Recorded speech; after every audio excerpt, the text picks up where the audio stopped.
첫 출근 네. 날 이제 해직자 복직을 선언을 하셨었고 뉴스데스크도 개편을 하고 딱 기대를 모았던 시점에 오보 관련해서 사과를 하는 노사 공동으로 정상화위원회 출범이 됐었고 비정규직 콘텐츠 상생협력 방안 발표를 했었고 과거의 논란들이 있죠. 대표적인 게 블랙리스트. 세월호 희화 장면을 사용했다는 논란이 있었죠. 계약직으로 채용됐던 아나운서 복직을 시켜야 된다.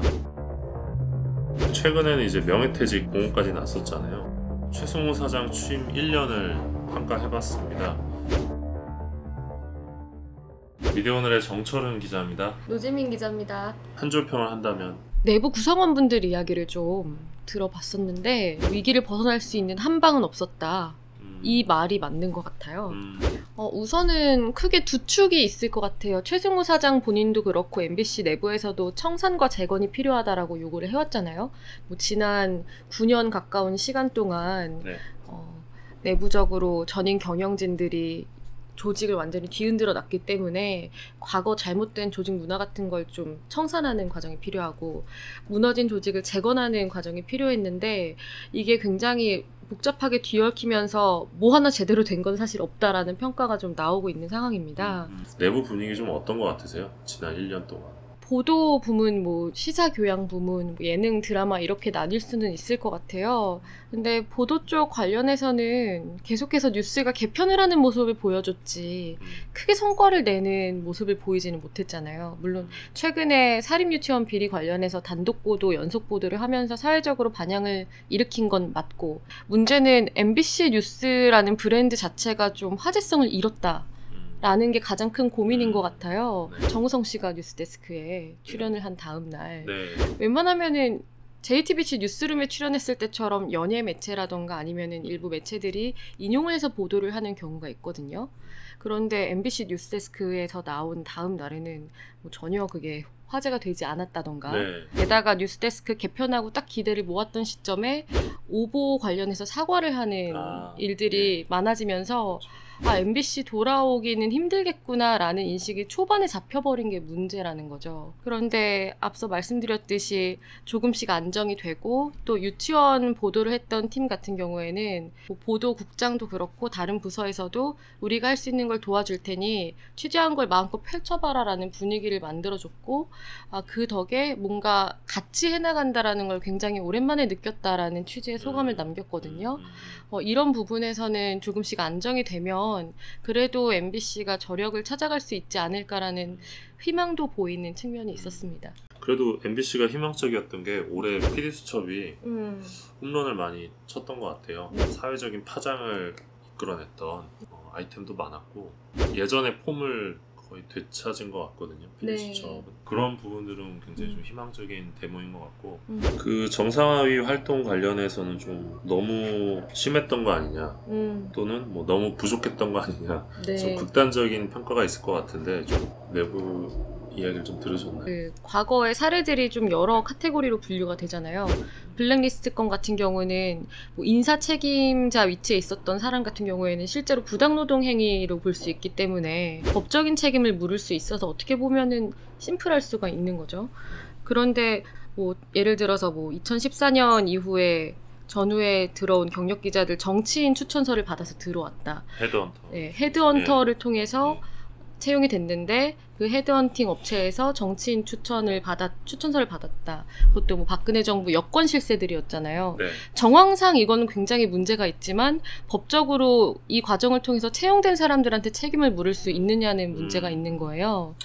그래서 MBC 입장에서도 이걸 공개적으로 조사를 하고 있다는 걸 밝히지 못하고 있는 상황이었고 내부에서는 압박을 계속 받고 있으니 이게 오히려 언론 보도를 통해서 우회적으로 알려지지 않았나라는 판단이 들고 있는 상황이고 반면에 파업대체 인력 같은 경우에서는 사측에서도 입장문까지 냈잖아요. 불법 파업대체 인력을 용인하는 선례를 남기면 앞으로도 이런 관행이 계속될 것이고 언론사로서 특히 공영방송으로서는 엄단을 내려야 된다고 본다라는 입장을 밝혔는데 그렇다고 해서 이들을 일괄적으로 뭐 채용을 취소한다거나 할 수는 없는 상황이잖아요.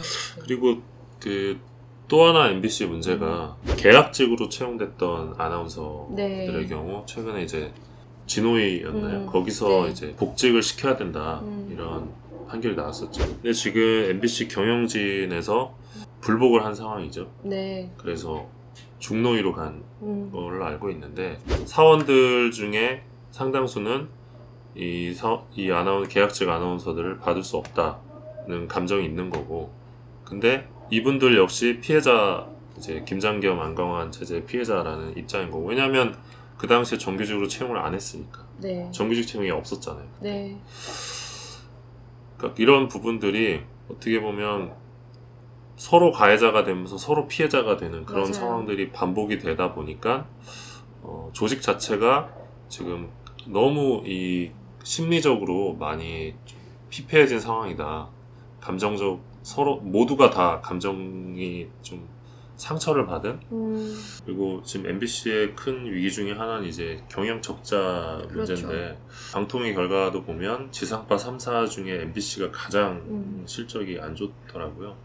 어느 정도로 지금 안 좋은 상황인 건가요? 전임 경영진한테 물려받은 적자가 수백억 대였고, 지금은 돈을 계속 퍼부을 수밖에 없는 상황인데 돈 나올 구멍이 없다라는 게 가장 큰 문제인 것 같아요. 콘텐츠 경쟁력이 회복이 되면 나중에 자연스럽게 수익도 따라올 것이다라는 게 최승호 사장의 어떻게 보면 철학이었잖아요. 실패할 자유를 주겠다, 이 말로 대변이 되는데, 실제로 본인도 박문진 이사회에서 방송문화진흥회가 이제 MBC 대주주이자 관리감독기구니까 거기 이사회에 와서 업무보고차 와서는 실패할 자유를 주겠다라고 했는데, 그 말에 대해서 좀 다시 생각해보게 됐다라는 취지의 농담 섞인 말을 하기도 했거든요. 그 상황에서 좀 앞으로 해결책으로 좀 삼을 수 있을 만한 건 내년 상반기에 좀 본격적으로 결과가 나올 것으로 보이는 구조조정인 것 같아요. 자연스럽게 얘기가 나왔는데, 그 최승호 사장 임기가 이제 내후년 이제 2월까지인데, 네. 그 남은 임기 동안 이 과제가 있다면 어떤 게 있을까요? MBC 경영진 과제. 그러니까 시대적 과제를 안고 취임을 했다라는 평가를 굉장히 많이 받았잖아요. 예. 그런 만큼 적어도 이것 하나는 정리가 됐다라고 할 수 있을 만한 청사한 과제 완수에 있어서는 뭔가를 내놓을 수 있어야 된다. 그걸 어느 방향으로 낼지에 대해서는 굉장히 고민이 많을 것 같은데, 그런 평가를 좀 받는 게 필요할 것 같고, 어쨌든 장기적으로 지상파 자체가 어려운 상황에서 좀 수익 구조 개선이라던가 아니면 예산 절감책을 얼마나 내놓을지가 앞으로 생존의 문제로 이어질 수 있는 거잖아요. 그래서 조직의 운용을, 예산 운용이나 인력 운용을 어떻게 효율적으로 만들었는지 이 평가도 굉장히 중요할 것 같아요. 한 내년 3월쯤이 변곡점이 되지 않을까 네. 싶어요. 또 내년 3월에 또 김태우 PD가 뭔가 들고 나오겠죠. 네. 네, 그래서 뉴스데스크 개편 같은 경우도 3월에 그 개편 시점에 맞춰가지고 네. 바꾼다라고 하는데, 네. 그동안 MBC의 문제는 어떻게 보면 당장 바뀐 모습을 보여야 된다라는 강박 때문에 겉모습만 계속 바꿔왔다는 인상을 심어준 것 같아요. 그래서 제가 기사에도 인용을 한 게 있었는데, 외모 바꾸기에 치중했다라는 평가가 있었거든요. 속은 썩어 있는데. 네, 그렇죠.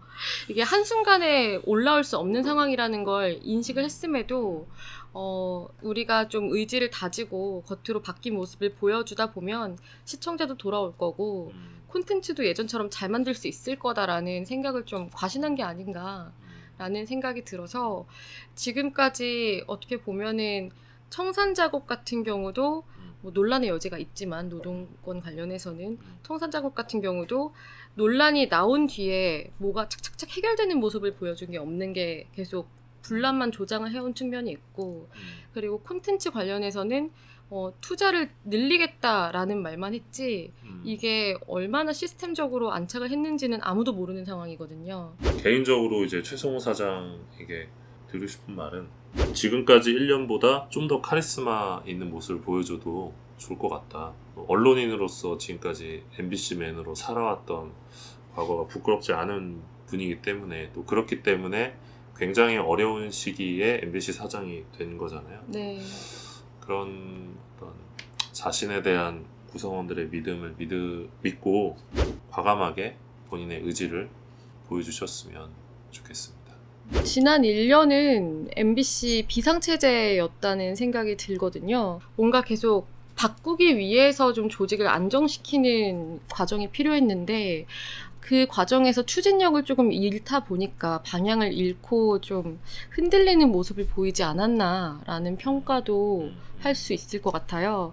그래서 지난 1년보다는 내년 상반기에 어떻게 새로운 조직으로 시작할 수 있는 기반을 보여주는지, 이게 향후 최승호 사장 체제 MBC의 향방을 가를 수 있는 진짜 변곡점이 아닌가라는 생각이 들어서 그때쯤에는 좀 달라진 MBC의 모습을 보기를 좀 기대를 해보고 있습니다.